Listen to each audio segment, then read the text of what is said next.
Hey guys, today I'm here with not one but two new Disney sets that LEGO has sent me early to review, but of course all thoughts are my own. We have Simba, the Lion King Cub, as well as what I'm dubbing the UCS Simba. It's really probably just going to be called Simba, but as of the time of recording this video, it hasn't even been revealed by LEGO yet, so gotta wait to see what they reveal the actual title as. But until then, we'll go ahead and start taking a look at these.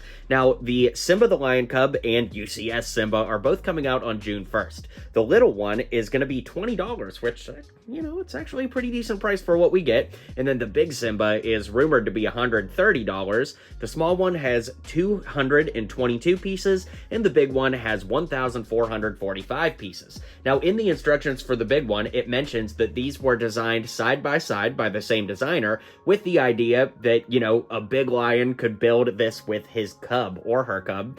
Basically, a mom, a dad, an older brother, sister, cousin, whatever, could build this with a younger builder, and I love that idea. I think that's so cool, and I think it's cool that they pair up pretty well side by side. When I first opened the box, both of these came shipped together. I'm like, wait, why do we need two? And then the more I thought about it, it's like, oh, that is pretty cool. It's like a little family build, and they do look really great side by side. So we'll go ahead and take a look at the little one first, then the big one, then come back and wrap up the video. All right, so the little Simba is 222 pieces and $20. Honestly, right on the money for what we're looking for as far as price to piece ratio. And we do get a very cool little mini build here with the grub. We've got some ladybugs. This is a purple croissant, but of course it's supposed to be like a bug, and we've got the hot dog there that's supposed to be a worm, and we've even got Gary the snail there. Okay, not really, but it is a very, very fun little side build, and something that didn't necessarily need to come with this set, but does add a lot of character to it.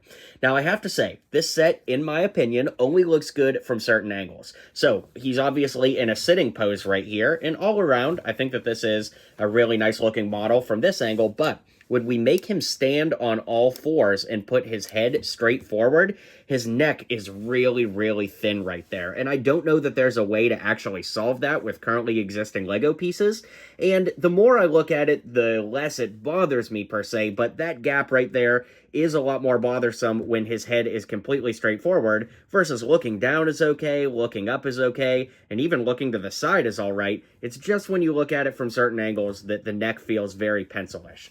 As you can see, we could move the paws forward about that much and backward about that much.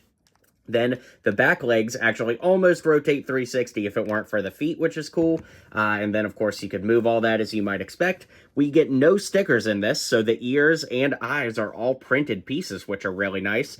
I'll show you what the underbelly looks like there. Pretty nice build. And then, of course, the tail does swivel around a little bit at different joints and things like that for posability. But overall, the small one is a really, really nice build. And like I said, for $20, really can't be beat. Definitely a lot of value here.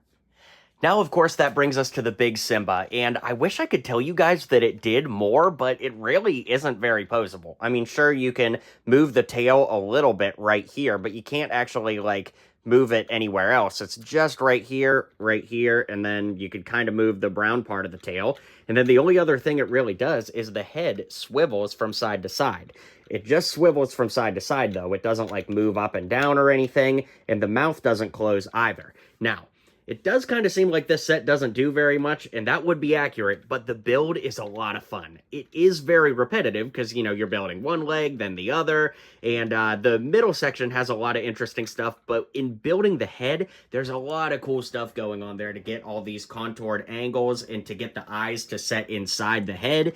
It's really, really great. Those eyepieces are printed, by the way, and even the way the ears are built to have layering and texture just really, really look good. And even though this model doesn't really do anything other than letting you turn the head a bit, it is a really, really nice display build. The only problem is I don't know if, in my opinion, it's worth $130. I think there are better LEGO sets for the price, but if you're a huge Disney fan and you could buy this with the smaller $20 set to build with a younger builder, I definitely think that this would make for a nice memory, and the fact that you could display them both. If you're a Disney fan or a Lion King fan celebrating the 30th anniversary this year, it's tough to beat how great these sets look together, and I really can't recommend them enough as a pair.